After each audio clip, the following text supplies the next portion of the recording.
안녕하세요. 청소년 박람회 참가자 여러분. 1호에게 듣다 윤승철이라고 합니다. 반갑습니다.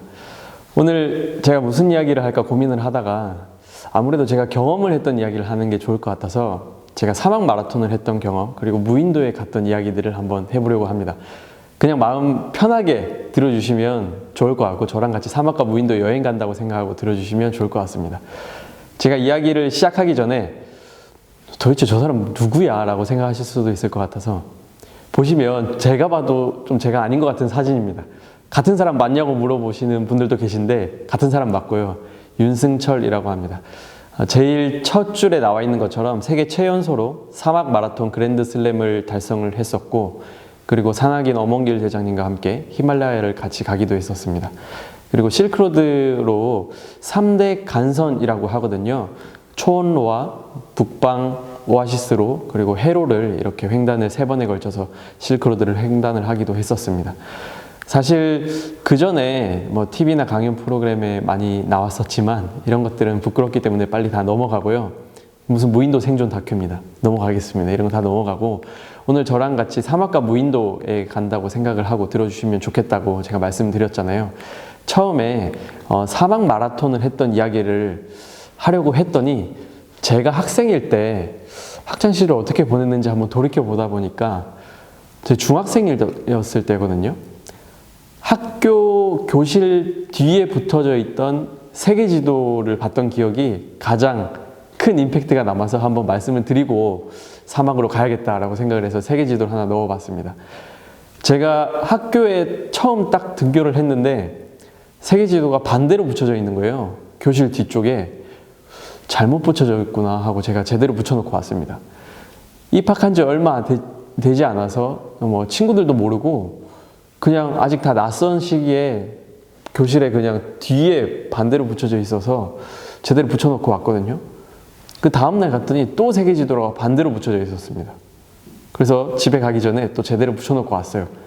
그래서 셋째 날에 다시 또 학교에 갔더니 또 역시나 세계지도를 누가 반대로 붙여놓은 거예요. 그래서 속으로 집에 갈 때 또 제대로 붙여놓고 가야겠다. 누가 자꾸 세계지도를 반대로 붙여놓나 마음 먹고 준비를 하고 있는데 종례 시간에 담임 선생님께서 모든 저희 반 학생들한테 얘기를 하더라고요.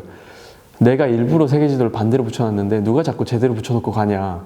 누구냐. 손들어 보래요. 차마 손들 자신감은 없어서 가만히 듣고만 있었습니다. 담임 선생님이 일부러 세계지도를 반대로 붙여놨었고 그 이유를 설명을 하시는데 우리나라가 세계지도에서 보면 정말 작고 해외로 나가기에는 섬이라고 생각을 하게 되는데 반대로 세계지도를 보면 얼마나 많은 곳으로 가기 좋은 위치에 있냐. 내가 담임으로 있는 1년 동안은 이 세계지도를 반대로 보고 생활을 했으면 좋겠다라고 하시더라고요. 그 뒤로 1년 동안 반에 왔다 갔다 하면서 뒤쪽을 보면 항상 이 반대로 붙여져 있는 세계지도가 좀 거슬렸어요. 와. 자꾸 눈이 가다 보니까 여기에 이집트라는 나라가 있구나. 여기에 미국이 있구나. 자꾸 보게 되더라고요. 그때 내가 다음에 이런 나라들에도 한번 가보고 싶다. 한번 가봐야겠다라는 생각을 했던 것 같습니다. 처음에 사막 마라톤, 사막 이야기를 한다고 했잖아요. 지금 보시는 영상은 사막 마라톤을 막 한참 뛰다가 오아시스가 보이길래 아끼고 아꼈던 물을 다 마시고 오아시스로 막 뛰어가는 장면입니다. 근데 이렇게 오래 걸릴 줄 몰랐어요.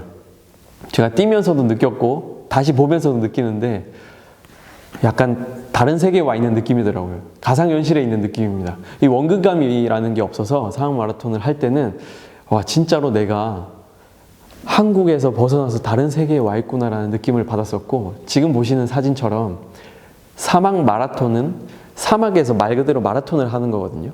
처음 들어보시는 분들도 계시겠지만 아마도 추측은 하실 수 있을 겁니다. 사막에서 마라톤 하는구나. 보통 마라톤 풀코스가 몇 킬로죠? 42.195km가 마라톤 풀코스입니다. 근데 이 사막 마라톤은 250km를 완주를 하는 거예요. 제가 이 숫자들을 적어 와봤습니다. 사막 마라톤을 설명할 수 있는 숫자들인데 6박 7일 동안 250km를 뛰는 게 첫 번째 숫자의 의미입니다. 그 밑에는 40, 130이라고 적혀 있죠. 이건 무슨 의미일까요? 한 번 대회가 열리면 40개 나라에서 130명 정도가 같이 뜁니다. 저는 저 혼자 사막 뛰어보고 싶어서 사막 있는 나라의 대사관이나 뭐 국립공원 같은 데 전화해서 문의를 해보니까 혼자 사막을 뛰다가 그렇게 죽거나 행방불명된 사람이 많았대요. 그러고 싶으면 뛰어라고 하는데 그거 너무 무섭잖아요. 그래서 차마 못 뛰고 있었는데 사막 마라톤이라는 대회를 알고 참가 신청을 해보니까 지금 보시는 것처럼 전 세계 많은 여러 나라의 참가자들이 같이 이렇게 뛰는 대회가 있더라고요. 그래서 출전을 했었고, 세 번째는 25라는 숫자가 적혀 있습니다. 이건 무슨 의미일까요? 힌트를 드리자면 25%가 이 숫자의 의미입니다. 뭘까요? 제가 이렇게 가끔씩 물어보면 어떤 친구들은 뭐 사망한 사람 퍼센트요라고 하는데 그 정도 극한은 아니고 25%가 4명 중에 1명이잖아요. 4명 중에 1명이 여자 선수였습니다. 여자 선수 비율이 4명 중에 1명이어서도 깜짝 놀랐는데 그 밑에 46이라고 적어 놓은 숫자가 저는 더 놀라웠습니다. 혹시 이건 무슨 의미인지 짐작 가는 게 있을까요?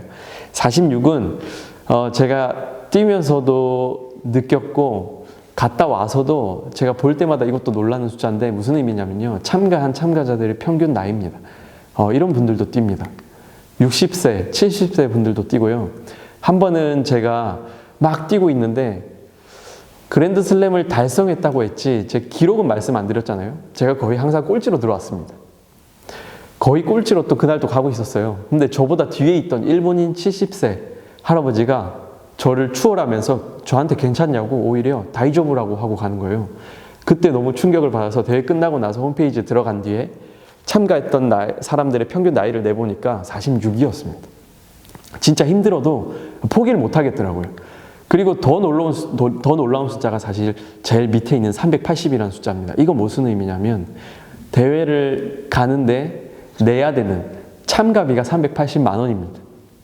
지금 380만 원을 내가 받아도 저 사막 마라톤이라는 곳에 뛸까 말까 고민을 해야 될 판에 380만 원 참가비를 내야 갈 수가 있죠. 옆에 700이라는 숫자를 적어놨죠. 참가비 380만 원에 비행기표, 장비까지 다 포함하면 한 번 가는데 700만 원이 듭니다.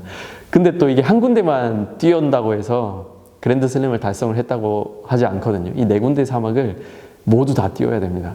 세계에서 가장 뜨거운 사하라 사막, 세계에서 가장 건조한 칠레라는 남미에 길쭉하게 생긴 나라가 있어요.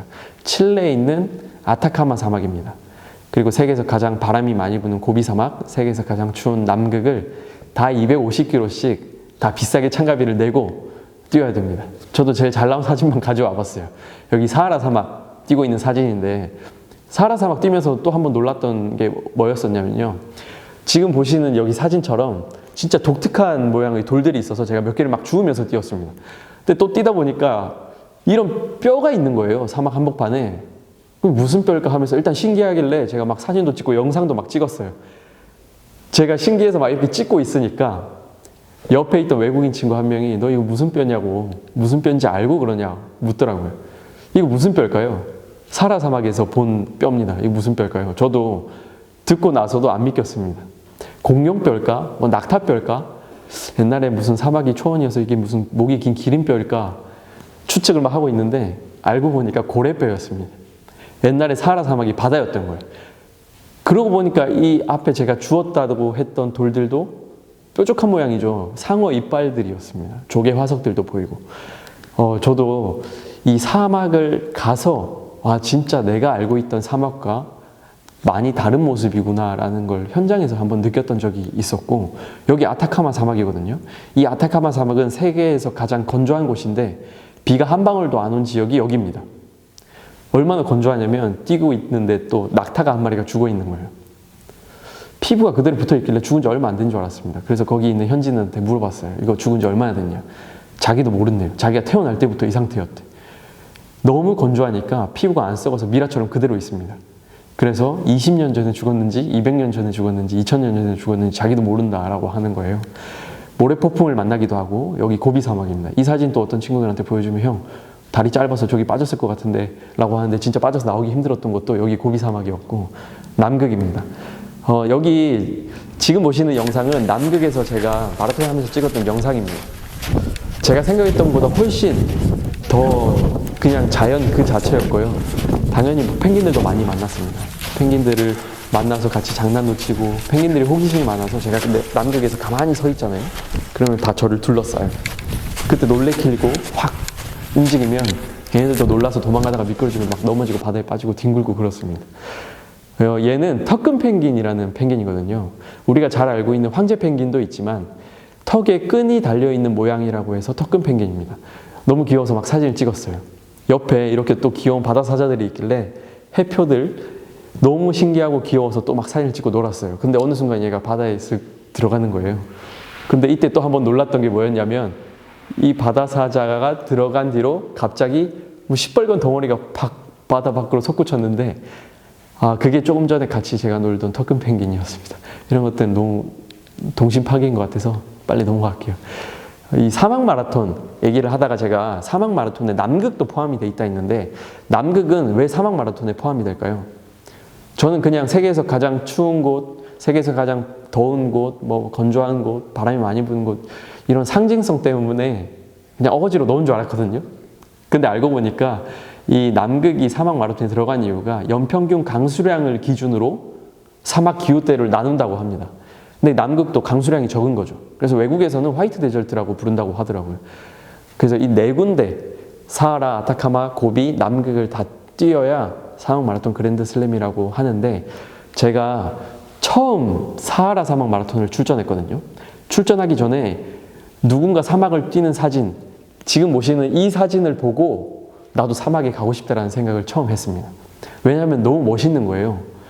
와, 사막을 이렇게 누가 멋있게 뛰고 있네 해서 제가 검색하다가 봤기 때문에 이미지 이 친구가 뛰는 사진을 눌렀더니 사막 마라톤에 출전해서 뛰고 있는 사진이랍니다. 검색하니까 이런 대회가 있구나, 나도 한번 가보고 싶다 라고 하고 제가 처음 사막 마라톤 갈 때 이 너무 멋있는 사진이잖아요. 이 친구가 입고 있는 옷을 그대로 똑같이 주문했어요. 반팔 반바지 입고 있죠.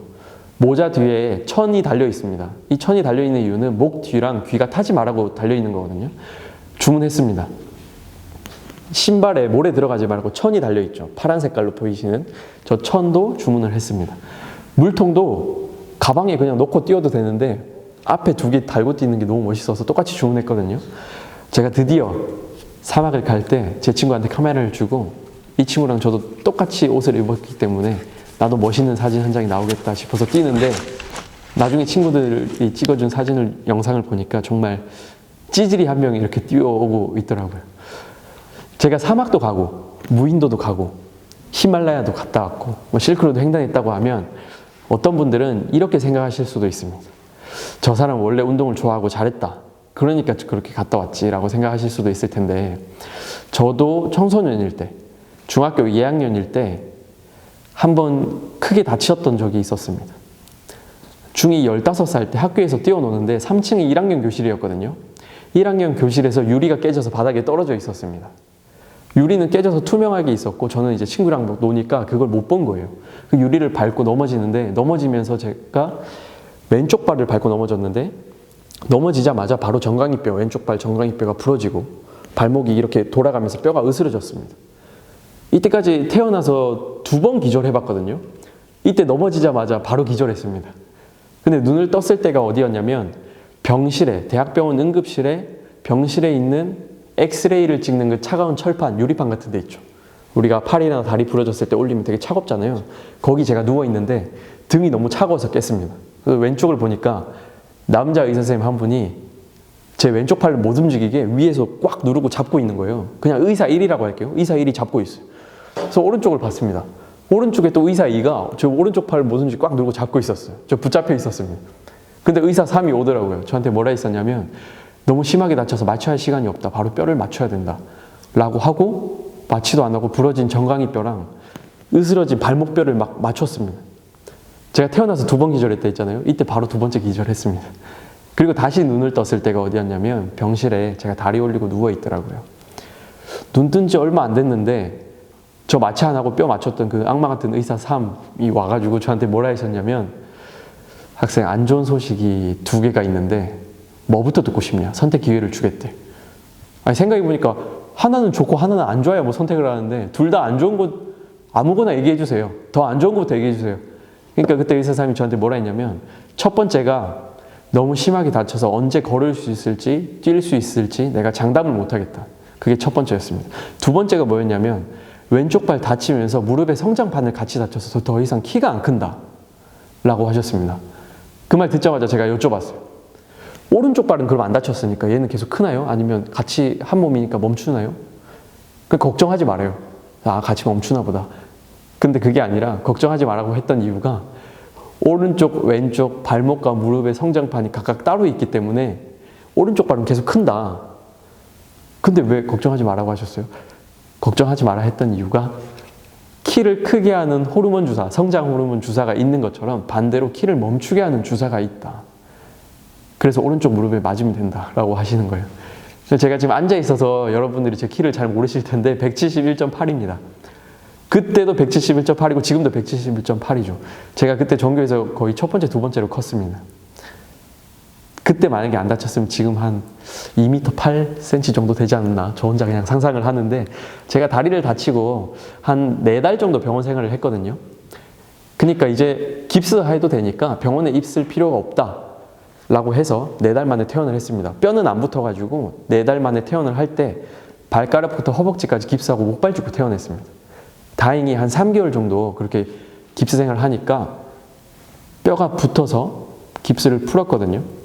7달 만에 깁스를 푸니까 오른쪽 발을 봤더니 너무 통통한 거예요. 왼쪽 발을 봤습니다. 너무 앙상한 뼈밖에 없어요.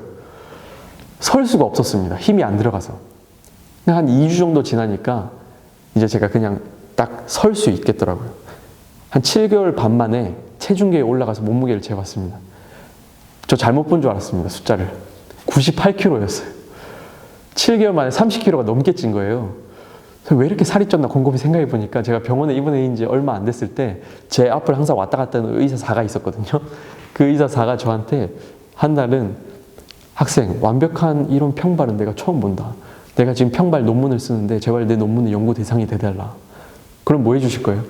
해줄 건 딱히 없고 우리 병원 1층에 매점이 있으니까 매일 먹고 싶다고 하는 과자를 내가 사다 줄게. 아, 그래요? 제가 식단표 짜드렸습니다. 2월 1일 새우깡, 2월 1일 자갈치, 2월 3일 초코파이. 맨날 그 과자를 사오시는데 병원 밥이 맛이 없잖아요. 7개월 동안 그렇게 과자만 먹어서 살이 찌지 않았나라고 생각하고 이 이야기를 제 블로그에 올렸습니다. 블로그 운영하잖아요. 그러면 운영자는 누가 무슨 사이트에서 뭐라고 검색해서 내 블로그에 왔는지 알 수 있어요. 오늘 내 블로그에 몇 명이나 왔고 들어온 사람이 성별이나 연령대도 알 수 있습니다. 제가 하루는 잠에서 이렇게 덜 깨가지고 비몽사몽인 채로 오늘 내 블로그에 몇 명이나 왔지 해서 보다가 깜짝 놀라서 캡처했던 게 이 화면이었습니다. 누가 네이버에서 윤승철 씨의 발이라고 검색을 해서 제가 빨간색 줄로 그어놨잖아요. 이걸 보고 깜짝 놀라서 캡처를 했는데 그 이유가 저는 잠에서 덜 깨가지고 누가 윤승철 씨의 발이라고 검색한 걸 보고 의자를 못 봤어요. 그래서 윤승철 씨의 발인데 아, 누가 내 욕을 하고 이제 내 블로그에 들어오는구나 해서 깜짝 놀라서 캡처했던 게 이 화면이었습니다. 사막에서 찍은 제 발이에요. 진짜 평발이기도 하고 하지정맥이 있다는 것도 이때 알았습니다. 지금은 크게 정말 어렵지 않게 이렇게 얘기할 수 있을 정도가 됐지만 제가 중2 때 다리를 이렇게 다치고 중3, 고1, 고2, 고3, 대학교 1학년이 될 때까지 1시간 이상 걷거나 운동을 하거나 체육 시간에 실기로 같이 뭐 활동을 해본 적이 없었습니다. 항상 그냥 앉아 있었어요. 왜냐하면 또 다칠 것 같아서. 뼈는 붙었다고 하지만 그 트라우마가 있어서 그렇게 활동을 하거나 1시간 이상 걸어본 적이 없었습니다. 그러다가 20살이 됐을 때 제가 입학했던 학과 수업의 첫 수업에서 교수님이 소설을 써와라는 과제를 주셔서 소설 소재를 찾다가 아까 제가 보여드렸던 그 외국인 친구가 사막 뛰는 사진 있죠. 이 사진을 본 거예요. 너무 멋있다. 어린 왕자나 이런 거 보면 진짜 별도 많고 사막 여우도 보고 싶고 이런 사막에 한번 가보고 싶었는데 나도 한번 가봐야겠다라고 생각하고 이 사진 한 장을 보고 다친 지 5년 만에 20살 때 처음으로 재활 치료를 받으러 병원에 갔습니다. 한 3년 반 정도 재활 치료를 받았어요. 그리고 처음으로 사막 마라톤에 출전을 했습니다. 물론 발에 이렇게 물집도 엄청 많이 잡히고요. 뭐 발톱이 다 들려요. 체력적인 문제도 사실 문제였는데 또 하나의 관문이 있었습니다. 참가비, 아까 제가 380이라고 했죠. 참가비가 너무 비싼 거예요. 4군데 사막을 다 뛰려면 4천만 원 정도가 듭니다. 와, 이거 돈이 없는데 어떻게 할까 고민하다가 아무리 생각해도 아르바이트해서 돈을 모으기가 너무 힘든 거예요. 물론 알바도 했지만 동시에 어떤 걸 했냐면 제안서라는 걸 썼습니다. 저 이런 학생이고 이런 꿈이 있고 사막 마라톤 이런 대회입니다. 저 사막 마라톤에 출전을 하니까 참가비가 380인데 그 참가비를 저를 후원해 주세요. 그럼 제가 그 후원금을 받고 잘 갔다 오고 회사를 홍보해 드리겠습니다. 그냥 돈만 받고 후원해 달라고 하기에는 좀 그러니까 제가 회사 홍보해 드리는 몇 가지를 같이 제안을 할게요. 첫 번째가 회사 현수막 만들어서 크게 펼쳐서 사하라 사막 마라톤이 피라미드가 있는 꼬린 지점이거든요. 그 꼬린 지점에서 현수막을 들고 사진 찍어서 보내드릴게요. 두 번째가 회사 로고로 패치를 만들어서 가방이랑 옷에 달고 뛰겠습니다. 그 사진을 보내드리겠습니다. 홍보 자료로 쓸 수 있게. 그리고 저를 후원해 주시면 제가 세 번째로 갔다 와서 책을 쓰고 인터뷰를 할 때 회사의 도움을 받았다고 꼭 쓰겠습니다. 라고 했어요. 물론 이때 당시 제 책 내주겠다는 출판사나 인터뷰해 주겠다는 신문사 없었습니다. 물론 사실은 이렇게 후원금만 받고 모른 척 해야지. 아무도 책을 내주겠다는 출판사가 없고 인터뷰 안 해주겠다는데 뭐 어떻게 하겠어? 이런 마음으로 제안서를 썼는데 역시나 30군데 회사에 제가 제안서 보냈거든요. 역시나 답이 다 안 왔습니다. 그리고 3군데 회사에서는 거절을 했어요. 27군데에서 답이 아예 안 왔습니다. 3군데 회사는 경기가 올해 너무 안 좋다. 이미 예산이 다 짜져 있었다. 우리는 후원 같은 걸 안 한다. 거절당했죠. 그래서 포기했습니다. 그냥 역시 내가 알바해서 갔다 와야겠다. 내가 내 돈으로 갔다 와야겠다. 근데 대회 일주일 남았을 때 답장 안 왔던 한 군데 회사에서 답이 왔어요. 뒤늦게. 메일을 열어보니까 내용이 이거였습니다. 학생이 보낸 제안서를 잘 봤다. 내가 개인적으로나 회사 차원에서 해줄 수 있는 게 없는데 대신 나는 홍보실에 있어서 제안서를 많이 보니까 내가 해줄 수 있는 건 학생이 보낸 제안서를 이 회사용에 맞게 첨삭해 줄 수 있는 방법밖에 없다. 내가 첨삭한 거 첨부 파일로 보냈으니까 그걸로 다른 회사에 제안을 해봐라. 라고 답이 왔어요. 일주일 전에. 그 한 장짜리 제안서를 보고 제가 100군데 회사에 제안을 했습니다. 뭔가 자신감이 생긴 거예요.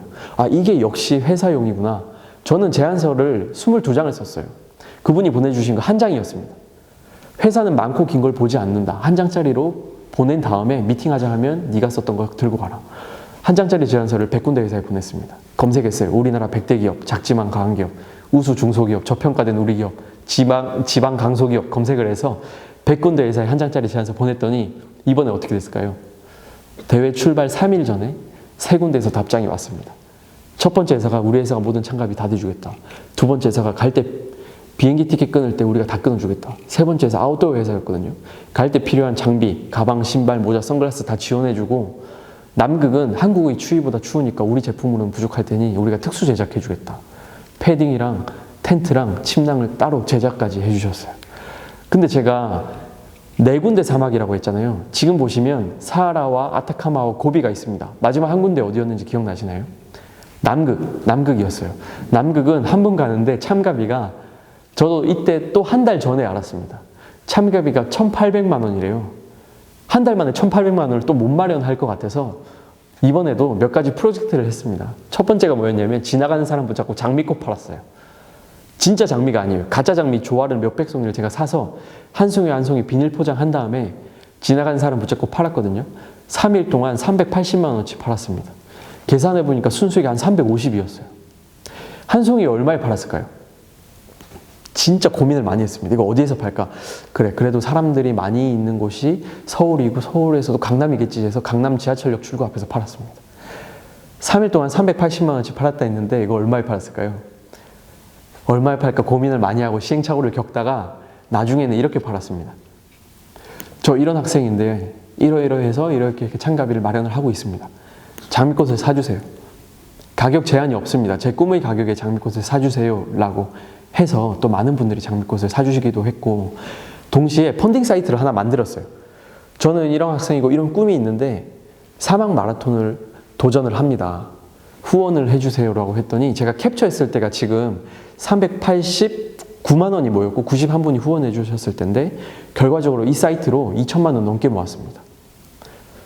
이거 만들고 저도 별로 큰 기대를 안 했는데 많은 분들이 후원을 해주셨고 그 이유가 제가 여기 밑에 여러 가지 공약들을 적어놨어요. 저를 후원해 주시면 제가 사막과 남극에 사막 모래를 담고 남극 빙하를 담아서 세상에 하나밖에 없는 기념품을 보내드리겠습니다. 후원자분 이름으로 명찰 만들어서 가방에 달고 뛰고 사진까지 보내드리겠습니다. 그리고 저도 그걸 보고 포기하고 힘들 때 진짜 포기하지 않겠습니다. 후원자분 이름으로 사막에 나무 심어드리겠습니다. 황사, 미세먼지 너무 문제가 많은데 저를 후원해 주시면 지구촌의 사막화 방지에 일조하는 도움이 되는 후원입니다. 저 후원해 주시면 제가 진짜로 저한테 보기만 해도 짜증나는 물건을 저희 집에 보내주세요. 그럼 그걸 들고 사막을 뛰다가 양지 바른 곳이 나타나면 묻어서 기억을 잊혀주고 있습니다. 그거 보고 또 중간고사, 기말고사 성적표 저한테 많이 학생들이 보내줬고요. 어떤 고3 친구가 저한테 수능 치고 수능 수험표 묻어달라고 했어요. 제가 말렸습니다. 이거 가지고 있어라. 인생에 한 번뿐이야. 아니요, 형. 진짜 수능 망치고 꼴도 보기 싫고 이거 걱정하지 마세요. 내년에 하나 더 생겨요.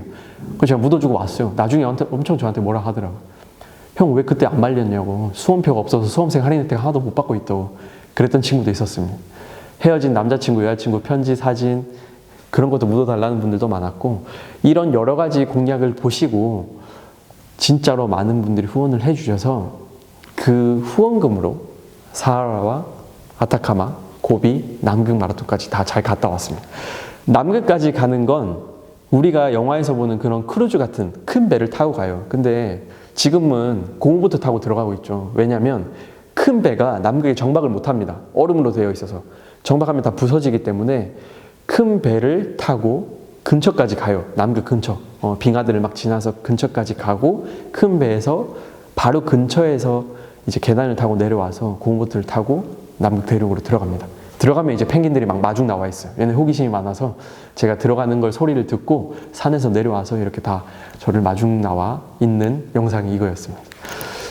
많은 분들이 그렇게 후원을 해주셔서 사막과 남극까지 다 잘 갔다 왔는데 제가 다리를 다쳤던 것도 그렇지만 무엇보다 창갑이 마련할 때 그때 고민을 많이 했거든요. 진짜 어떻게 하면 사람들이 좀 후원을 해줄 수 있을까?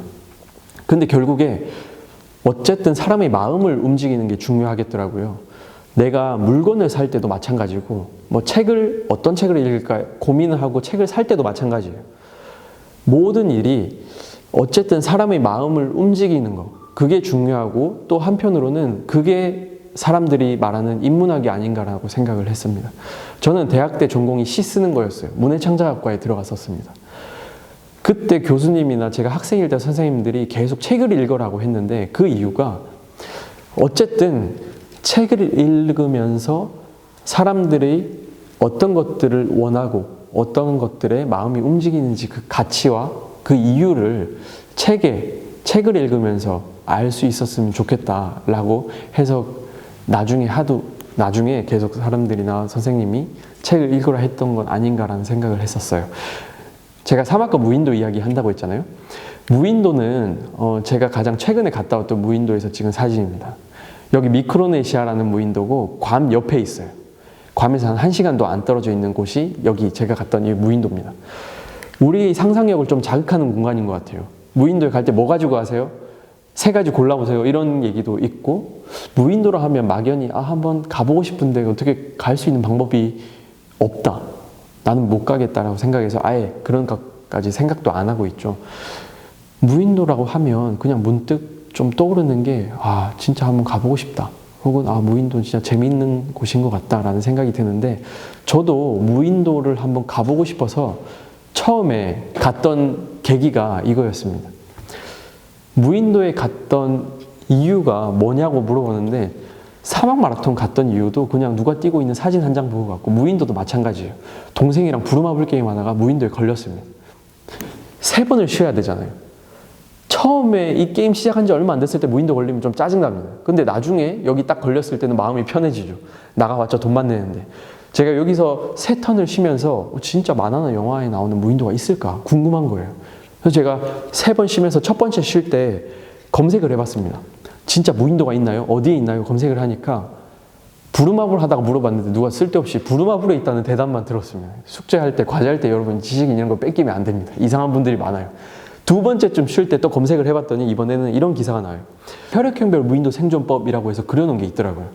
믿거나 말거나 하지만 A형끼리 무인도에 조난당하면 소극적이어서 구조 요청을 한다. 근데 B형끼리 무인도 조난당하면 너무나 즐겁게 잘 적응해서 무인도 생활을 한다. 저도 O형인데 O형끼리 무인도에 조난당하면 외로움을 많이 타서 허수아비 만들어서 말 건다. AB형을 보고 제가 웃었습니다. AB형은 여기 밑에 그림 밑에 한 줄이 더 적혀 있었어요. AB형은 천재 아니면 바보 이렇게 적혀 있었는데 AB형이신 분들 뭐 조금 뜨끔하실 수도 있겠지만 정말 이건 그냥 농담으로 믿거나 말거나로 그 글을 보고 제가 웃었던 이유가 여기 사진에 바닷물 중류에서 물 만드는 사람 있죠. 이분 보고 제가 천재라고 생각했습니다. 그리고 한 분은 생존을 막 기록하는 분 있죠. 저분을 보고는 저분은 천재는 아닌 것 같은데 그렇다고 바보는 아닌 것 같은데 일단 패스했어요. 근데 모래에 헬프 쓰고 있는 저분을 보고 제가 그럼 이 친구가 바본가라고 그냥 웃어 넘겼거든요. 근데 며칠 안 있다가 실제로 무인도에서 조난당한 사람이 해변에 헬프 써서 구조가 된 기사를 봤습니다. 진짜로 보이더라고요. 이게 구조 헬기에서 찍은 사진이에요. 이거 보고 진짜 보이나? 궁금해졌습니다. 궁금할 때 어떻게 해야 될까요? 해봐야 되잖아요. 그래서 저도 무인도에 드론을 들고 가서 한번 테스트를 해봤어요. 이제 리모컨을 내려놓고 제가 뛰어나가서 헬프라 쓴 다음에 막 손을 흔들어 봅니다. 그리고 캡처를 해봤어요.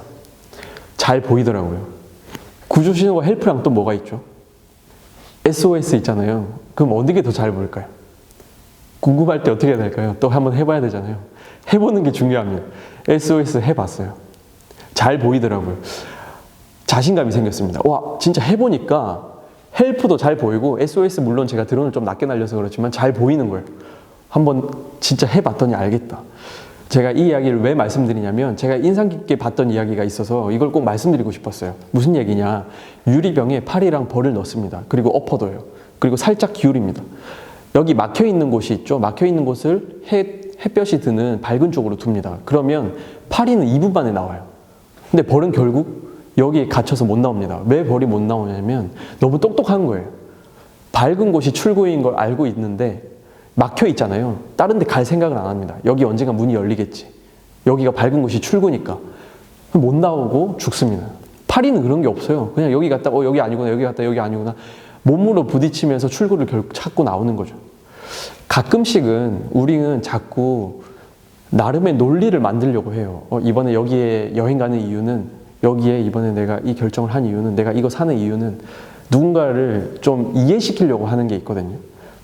제가 처음 사막 마라톤 왜 갔냐는 질문 받았을 때 처음에 거창하게 얘기했어요. 제 꿈도 한번 찾아보고 싶고 제가 앞으로 어떻게 살았는지 고민해보고 싶었고, 근데 그게 아니라 제가 처음 말씀드린 것처럼 누가 사막 뛰고 있는 사진 보고 진짜 한번 가보고 싶다라고 생각해서 시작을 한 거고, 무인도도 지금 무인도 탐험가나 무인도 전문가가 돼서 뭐 정책들 자문도 하고 같이 논문도 쓰고 하고 있지만 부루마블 하다가 가고 싶어서 간 거예요. 가끔은 이유 없이 한번 해보고 싶은 거, 이유 없이 길 가다가 짜장면 먹고 싶은데 짜장면 먹을 수도 있잖아요. 그런 것들이 가능하고 그래도 이상하지 않다. 더군다나 학생일 때는 너무 많은 걸 따지려 하다 보면 완벽한 타이밍이라는 게 없거든요. 이유 없이 한번 해봐도 될 때가 이때, 청소년일 때가 아닐까라는 생각을 저도 사막과 무인도를 가면서 느꼈어요. 설상 내가 가려고 했던 게 내가 생각했던 방향이 아니다 하더라도 적어도 해봤잖아요. 해봤기 때문에 이 길은 내가 갈 길이 아니다라는 걸 알 수 있습니다. 저도 학생일 때 신문 기자가 되고 싶어서 신문 기자 인턴을 해봤어요. 해보니까 이게 내 길이 아니구나 알겠더라고요. 그게 잘 안 된다 하더라도 적어도 많은 가지들을 걸을 수 있는 계기가 되지 않을까라고 생각을 하고 많은 걸 따지지 않고 일단 한번 해봤으면 좋겠다는 생각이 들어서 이 이야기를 제가 말씀을 드렸습니다. 레몬을 처음 먹어보는 애기들 사진이에요. 먹어보니까 우리는 알죠. 레몬 생각만 해도 약간 침이 고이는 그런 신맛이 느껴지는데 먹어봤기 때문에 아는 게 아닌가 생각을 합니다. SOS와 헬프를 잘 보인다라고 확인을 한 다음에 본격적으로 무인도에 가기 시작했어요. 자신감이 생겼어. 나 가도 조난당해서 죽지 않겠구나. 제가 제일 처음에 갔던 무인도들인데 물론 찌질이 사진들도 많지만 한 번은 앉아 있었어요. 바다에 새가 한 마리도 없었거든요. 갑자기 새떼가 나오길래 노를 저어서 가봤습니다. 새가 많았던 이유가 밑에 먹이가 되는 물고기떼가 지나가고 있었던 거예요. 그래서 배 위에서 찍은 사진입니다. 배 밑에 물고기 왜 이렇게 많아? 낚시를 했어요. 바로 한 마리를 잡았죠. 이거 어떻게 해야 될까요? 먹어야 되죠. 회를 떠서 먹었습니다. 어린 참치였습니다. 얘가 코코넛 크랩이에요. 제가 태어나서 먹었던 음식 중에 가장 맛있었습니다. 몰래 이렇게 좀 무시무시하게 생겼지만 익으면 이렇게 빨갛게 되는데 코코넛 크랩이나 이런 랍스타, 크레이피쉬들도 먹어보고 고기를 먹어보기도 했는데 제가 이런 걸 했어요. 자랑하려고 사실 이걸 보여드렸던 건 또 아닙니다. 무슨 얘기를 하고 싶었냐면 제가 제일 처음에 갔던 무인도가 여기예요. 제가 생각했던 무인도 약간 이런 이미지거든요. 여기 미크로네시아 무인도에서 찍은 사진이고 여긴 뉴칼레도니아 무인도입니다. 여기 필리핀의 무인도예요. 근데 우리나라에 있는 무인도에 제일 처음 갔었을 때 찍었던 사진이 여기예요. 깜짝 놀랐습니다. 제가 왜 여기 우리나라 무인도를 처음으로 갔냐면 검색을 하니까 우리나라가 섬이 몇 개인 줄 아세요? 세계에서 네 번째로 많은 나라입니다. 섬이 많은 나라입니다. 인도네시아, 필리핀, 일본 다음으로 많아요. 한 3,400개 정도 있어요. 그러면 그 중에 몇 개 정도가 무인도일까요?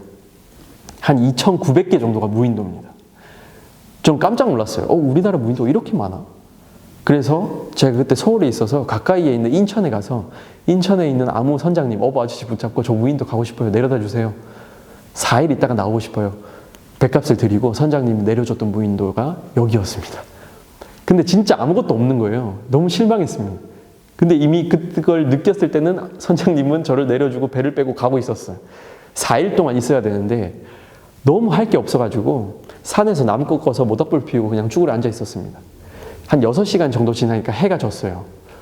그런데 완전 캄캄한 바다 안에서 저 멀리 암흑 바다 속에서 빨간색, 파란색 그 경광등, 경찰차 위에 있는 거 있죠. 그게 깜빡깜빡거리면서 점점점 저한테 오더라고요. 섬에서 불 쬐고 있는데 배가 저 앞까지 와가지고 저한테 라이트를 팍 비춥니다. 눈부셔서 이러니까 배에서 방송으로 저한테 신분증 꺼내서 준비하세요 라고 합니다. 그래서 준비하고 있었어요. 보여드리면서 제가 물어봤습니다. 뭐 때문에 그러세요? 우리 간첩 신고를 봐서 출동했대요. 요즘에 무슨 간첩이에요? 진짜 5년, 10년 전만 해도 인천 쪽 섬으로 간첩들이 들어왔고 얼마 전에도 막 고무보트 타고 미리국 한 사람들 있었잖아요. 그렇게 많이 들어왔대. 그래서 제가 물어봤어요. 근데 제가 여기 있는 거 어떻게 아셨어요? 우리 신고 받아서 출동했대요. 그래서 또 물어봤죠. 누가 신고했어요? 저 내려준 선장님을 의심했습니다. 근데 그게 아니라 저 멀리 섬 하나 보이냐? 밤이라서 그냥 형체만 보이는 바위 같은 게 있었거든요. 저 섬에 할머니 2분이 사는데 여기 무인도인 거 뻔히 아는데 모닥불이 피어져 있으니까 간첩이라고 생각하고 신고를 했던 것 같다. 저분들 종종 신고를 한다. 근데 어쨌든 간첩이 아니니까 괜찮죠? 라고 하니까 그분들이 또 끝이 아니다. 사실은 우리나라 무인도의 절반이 국유지고 절반이 사유지인데 허가받지 않고 왔기 때문에 무단취입이다. 죄송합니다. 제가 무단취입할 생각은 없었는데 또 끝이 아니래요. 산에서 나무 꺾어서 모닥불 피우고 산림법 위반이래요. 죄송합니다. 제가 어떻게 해야 되죠? 원래는 몇 년 이하 징역, 몇 년 이하, 몇 천만 원 이하 과태료인데 잘 모르고 학생이고 처음 왔다고 하니까 봐주겠다. 대신 우리랑 같이 해경배 타고 나가자. 해서 무인도 처음 갔던 이 섬에서 7시간 만에 쫓겨났습니다. 지금은 무인도에 대해서 많이 알고 뭐 연구도 하고 있지만 사실 처음부터 이런 무인도 탐험가, 무인도 전문가가 아니었습니다. 이렇게 많은 시행착오들이 있어서 지금의 위치에 오게 되지 않았나라고 생각을 하고 불을 피울 때도 마찬가지였어요. 제가 뭐 대나무로 불을 피워 본 적이 없는 거예요. 정말 힘이 빠지는데 7시간 만에 겨우 나무로 불을 붙였거든요. 포기하려고 하면 타는 냄새가 납니다. 포기하려고 하면 연기가 나요. 진짜 힘들다. 포기하려고 하면 불씨가 보여요. 진짜 작은 그런 희망들이 자꾸 보이니까 또 포기를 못 하겠더라고요. 처음에 지었던 집입니다. 비닐로 지어서 딱 봐도 그냥 날아가게 생겼죠. 날아갔습니다. 그래도 비닐로 되어 있으니까 빨리 지을 수 있었는데 날아가 버려가지고 2번째 집을 지었습니다. 그래도 부실해 보이죠. 첫 번째보다는 낫지만 2번째도 부실해서 비가 와서 안에 있던 옷이 다 젖었습니다. 3번째 집을 지었어요. 이 집 지었는데 제가 수영하러 간 사이에 뭐 조개 잡는다고 간 사이에 원숭이가 내려와서 집을 다 흔들어가지고 무너뜨리고 집이 다 탔어요. 4번째 집을 지었습니다. 이 집 짓고 완벽하다고 생각했는데 너무 집이 좁아요. 바람이 안 통합니다. 5번째 집을 지었어요.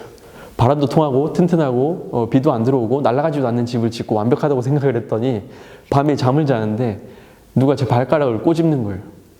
그래서 랜턴을 계속 확 보니까 꽃게철이라서 제가 누워있던 자리 빼고 온 해변에 꽃게 수만 마리가 바글바글한 거예요. 안 되겠다. 6번째 집을 지었습니다. 이 집 짓는데 4일 걸렸어요. 누가 저한테 무인도 사진 보내달라 하면 저는 이 사진만 보내줍니다. 그럼 또 사람들이 뭐라고 생각하냐면 와 원래 무인도에 생존을 잘하고 진짜 적응도 잘하고 전문가다라고 하시지만 사실은 앞에 보여드렸던 수많은 여러 집들이 시행착오가 있어서 이 집이 탄생을 했던 거죠. 저도 학생일 때 다른 분들의 강의나 자기계발서 같은 거 잘 안 봤어요. 왜냐면 저 사람은 저렇게 성공했으니까 저렇게 얘기를 하지. 근데 현실은 저는 그 상황이 아닌 거예요. 약간의 그 반발심이 생겼습니다. 잘 안 보게 되더라고요. 근데 이제는 저도 조금은 느낍니다. 제가 이 집 짓는다고 4일 걸렸다 한 이유가 집을 짓는 거는 실제로 이 집을 짓는 건 반나절밖에 안 걸렸어요. 근데 4일 걸렸다 한 이유가 3일 반나절은 산에서 이렇게 긴 나무를 찾고 그 나무를 베서 가지고 내려오는 그게 3일 반나절이 걸린 거예요. 아까 제가 왜 이제야 강의를 하고 자기계발 썼던 분들이 마음을 조금은 이해를 한다고 했던 이유는 이것 때문이었어요. TV나 방송이나 책에는 이분들이 했던 결과에 대한 모든 과정들이 다 나와 있지 않아요. 아마 시간 관계상이라도 다 얘기를 못 하셨을 거예요. 근데 보이지 않는 그런 노력들이 다 있었던 게 아닌가라는 생각을 제가 무인도에서 나무 집 짓다가 한번 생각을 했던 것 같습니다. 제가 하도 무인도 많이 가니까 제 주변에도 저도 무인도 가고 싶어요 하는 분들이 많았어요. 그리고 한 번은 실제로 제가 올려봤습니다. 진짜 무인도 가고 싶은 사람 같이 가요 했더니 공항에서 16명을 만났어요. 다들 무인도에 가고 싶어 하는구나. 내가 이상한 사람이 아니었구나. 이유를 물어봤더니 이유는 다 달라요. 힐링하고 싶어서, 정법처럼 체험하고 싶어서, 진짜 영감을 얻고 싶어서. 그래도 모든 사람들이 한 번은 무인도라는 공간에 가보고 싶어 하는구나. 갈 수 있다면 한번 가보고 싶다라는 생각을 하는구나라는 걸 알고 그때부터 무인도 섬 테마연구소라는 회사를 만들어서 무인도에 가서 여러 가지 체험 프로그램을 하고 생태 교육하는 프로그램을 만들어서 지금 한 5년 정도 계속 운영을 하고 있습니다. 해외 무인도를 이렇게 주로 많이 가다가 요즘은 우리나라 무인도에도 많이 가요. 왜냐면 우리나라 무인도에 처음에 갔다가 쫓겨났잖아요. 그때 그 뒤부터 해외 무인도를 많이 갔는데 이제는 알겠더라고요. 한국에 있는 무인도도 일반인이 못 들어갔던 무인도에 제가 갔던 거예요. 그게 아니라 한 3,000개 무인도 중에 대부분의 무인도는 우리 같은 일반인도 갈 수 있는 무인도고 생각보다 예쁜 무인도가 많았습니다. 지금 보시는 사진은 다 우리나라 무인도예요. 처음부터 이런 무인도에 제가 갔으면 딴 데 해외 괜히 안 갔을 텐데 우리나라 무인도도 예쁜 데가 많고 또 한편으로는 여러 가지 제가 생각했던 활동들을 할 수 있는 곳이 있구나라는 걸 알게 돼서 한 2년 전부터는 우리나라에 있는 무인도에서도 여러 가지 체험 프로그램들을 운영을 하고 있습니다. 제가 학생일 때 나는 어떤 직업을 가져야 될까 고민을 많이 했어요. 아마 여러분들 중에서도 나는 이후에 나중에 어떤 직업을 하면 좋을까? 나는 어떤 걸 좋아할까? 고민을 하고 계속 찾으려고 하는 분들도 계실 텐데 제가 졸업하고 직업을 정할 때는 기준은 이거였어요. 그래도 나중에 내가 가장 덜 후회할 것 같은 걸 직업으로 선택하자라고 생각했습니다. 왜냐하면 제가 졸업했던 선배들, 다른 어른분들을 만나면 물어봐요. 현재 얼마 정도 벌고 실제로 그리고 어떤 게 가장 만족스럽고 어떤 게 가장 힘들고 뭐 이런 것들을 제가 물어보면 대기업에 가서 돈을 많이 버는 친구나 원하는 회사에 갔던 친구나 전문직이었던 친구나 자기 일을 창업을 했던 친구나 모든 제가 봤을 때는 너무나도 걱정이 없어 보이는 분들도 다 걱정과 근심이 있더라고요. 근데 그게 사람이어서 그런 것 같습니다. 그런 거 있잖아요. 내가 그때 문과를 갔으면 내가 그때 이 친구를 안 만났으면 모든 경험을 할 수 없잖아요. 어쨌든 선택의 연속인데 사람이기 때문에 내가 그때 그렇게 했으면 어땠을까라는 후회까지 아니어도 아쉬움 이런 것들이 생각이 날 수밖에 없는 거예요. 제가 보기에 너무 좋은 직장을 갔던 분들도 걱정이 없고 근심이 없는 분들은 없더라고요. 그래서 나는 내가 가장 나중에 덜 후회할 것 같은 직업을 하면 자연스럽게 그 걱정과 근심도 좀 적어지지 않을까라는 생각을 했었습니다. 우리가 투표할 때 아직 여러분들은 투표를 못 해보셨겠지만 이렇게 투표를 하는 걸 보거나 나중에 내가 투표를 한다라고 생각을 하면 제 생각과 모두 100% 일치하는 후보가 없을 거예요. 그래도 가장 가까운 사람한테 투표하잖아요. 그런 것과 비슷하다고 생각을 했습니다. 제가 무인도 섬 테마연구소를 만들고 무인도 탐험가로 활동을 할 수 있었던 또 다른 이유는 제 주변에 와 이렇게 살아도 되는구나 라고 자기 삶으로 스스로 보여주는 분들이 주변에 있었어요. 제가 같이 대학을 다녔던 친한 형 한 명은 자기가 참기름 소믈리에라는 직업을 만들었습니다. 전국의 모든 전통시장의 방앗간의 참기름이 맛과 향과 색이 다르다는 걸 알고 와인도 다 다르잖아요. 참기름도 모든 전통시장의 방앗간의 참기름을 다 모아서 한 곳에서 팔면서 설명까지 해줘요. 이 방앗간에서는 이렇게 만들었고 얼마 동안 볶았고 이런 것까지 설명을 해주면 사람들이 가는 거예요. 제 또 친했던 분은 종이비행기 좀 잘 날렸는데 종이비행기 날리는 걸 계속 연습해가지고 국가대표가 됐대요. 저 막 처음에 웃었습니다. 그런 직업이 어딨어? 그런 게 어딨어? 종이비행기 국가대표면 나는 뭐 딱지치기 국가대표겠다 막 놀렸거든요. 진짜 종이비행기 국가대표가 돼서 세계대회에 나가서 또 1등을 했던 형도 있었습니다. 트랙터 제안서를 써서요. 트랙터를 빌려서 트랙터를 후원을 받았습니다. 세계 일주하고 트랙터로 세계 일주한 이야기를 책으로 썼던 형도 있었습니다. 정리 컨설턴트라는 직업을 만들어서 활동했던 분들도 알게 된 거예요. 너무 웃긴 거예요. 아, 진짜 세상에 내가 알고 있던 직업만 이제는 직업이 아니구나 라는 걸 알게 돼서 이제는 나도 내가 직업을 만들어 봐도 되겠다. 무인도에 탐험을 하고 무인도에 탐험한 제 경험으로 끝나는 게 아니라 같이 사람들에게 무인도 체험하는 프로그램들 만들어주고 뭐 생태 교육도 같이 해야겠다. 그래서 무인도 섬 테마연구소라는 회사를 만들고 만든 김에 책도 쓰고 무인도와 관련된 연구도 하기 시작했고 섬에 쓰레기가 너무 많은 걸 제가 현장에서 계속 보게 되는 거예요. 그래서 무인도나 섬에서 쓰레기 줍는 봉사단체를 만들어서 지금 한 달에 한 번씩 매달 셋째 주 토일에 섬에서 쓰레기 줍는 봉사활동을 하고 있습니다. 그 뒤로 뭐 해양수산부의 관광벤처로 선정이 되기도 하고 이제는 진짜 부루마블 하다가 무인도 한번 갔는데 무인도 전문가가 돼서 이런 여러 분야에서 뭐 자문을 하거나 같이 연구를 하고 있기도 합니다. 요즘에는 비양도라는 섬이 있어요. 제주도 앞에 있는 섬에 비양도에 있는 폐가 하나를 빌려서 비양도에 떠내려온 해양 쓰레기를 주워서 업사이클링을 하는 체험 교육장도 만들어서 운영하고 있습니다.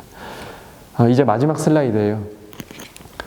원래 올해 해보고 싶었는데 코로나 때문에 못했습니다. 내년이나 코로나가 좀 진정이 되면 한번 해보고 싶은 게 있어요. 전 무인도에서 한번 페스티벌 여는 겁니다.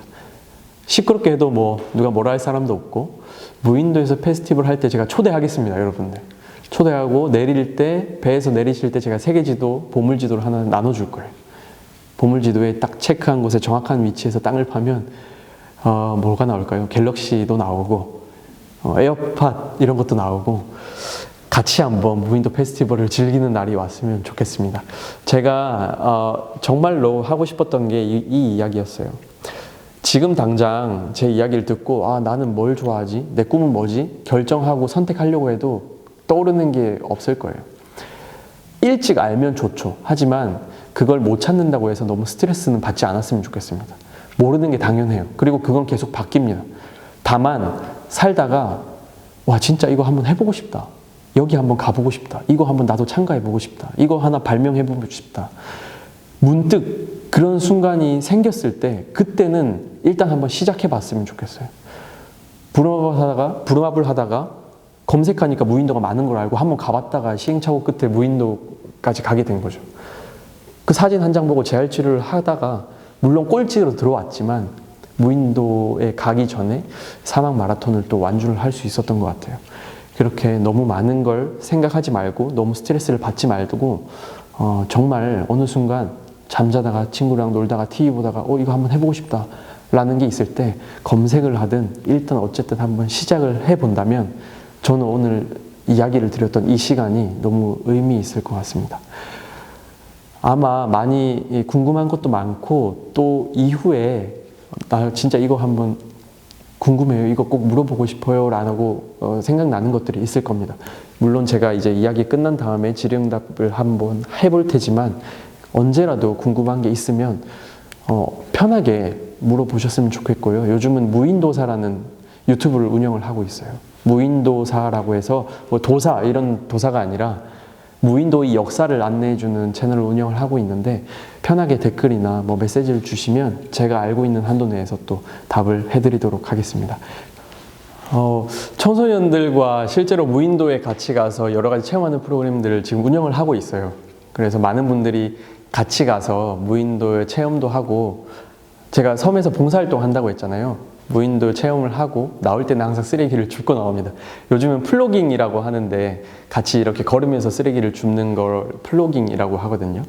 그런 활동들도 같이 하고 나오기 때문에 혹시나 무인도에 가고 싶다, 섬에서 봉사활동을 하고 싶다, 봉사 시간도 드리니까 언젠가 같이 다음에 또 섬에서 무인도에서 만날 수 있으면 좋을 것 같고, 그 일정들은 제가 뭐 홈페이지나 유튜브에 올려놓으니까 다음에 기회가 되면 또 무인도에서 만나면 좋겠습니다. 너무 거창한 얘기 같지만 저 혼자 항상 했던 게 아니잖아요. 사막도 여러 나라의 사람들과 같이 뛰었고 또 무인도도 처음만 저 혼자 갔지 그 이후에는 무인도에 관심이 있는 많은 분들과 함께 했었습니다. 혼자 하는 건 한계가 있어요. 그리고 너무 외롭기도 합니다. 근데 제가 계속 할 수 있었던 건 저를 항상 응원해주고 지지해주는 주변에 같이 있는 분들, 그리고 함께 탐험을 했던 동료들 때문이었거든요. 지금 옆에 있는 친구들이 나중에 제가 정말 힘들 때 큰 힘이 되는 친구들입니다. 그래서 함께 해야 된다. 그리고 함께하는 친구들이 있기 때문에 내가 나아갈 수 있다라는 걸 느꼈고 그 힘으로 계속 탐험을 했었던 것 같습니다. 근데 이렇게 거창한 것만 꼭 탐험이나 도전은 아닌 것 같아요. 저는 이렇게 막 사막과 무인도 가고 막 추진력 있게 하는 건 좋아하고 잘하지만 반대로 책상에 오래 앉아 있지 못해요. 한번 그 영어 성적을 만들어야 돼서 공부를 막 하는데 진짜 한 3년을 해도 안 되더라고요. 근데 저희 다음 탐험, 다음 도전은 하나를 꼽으라 하면 정말 오랫동안 집중해서 책상에 앉아서 공부해서 영어 성적을 만드는 게 다음 탐험입니다. 저한테는 그게 탐험이에요. 근데 너무 걱정 혹은 뭐 너무 크게 생각하지 않았으면 좋겠습니다. 살면서 계속되는 도전과 탐험의 연속이거든요. 그게 너무 거대한 큰 덩어리라고 생각하지 마시고 당장 내가 지금 목표하고 있는 것들을 해나가는 것도 탐험이고 도전이라고 생각을 하고 이어나가면 좋지 않을까라는 생각을 합니다. 긴 시간 너무 집중해서 잘 들어주셔서 감사드립니다. 고맙습니다.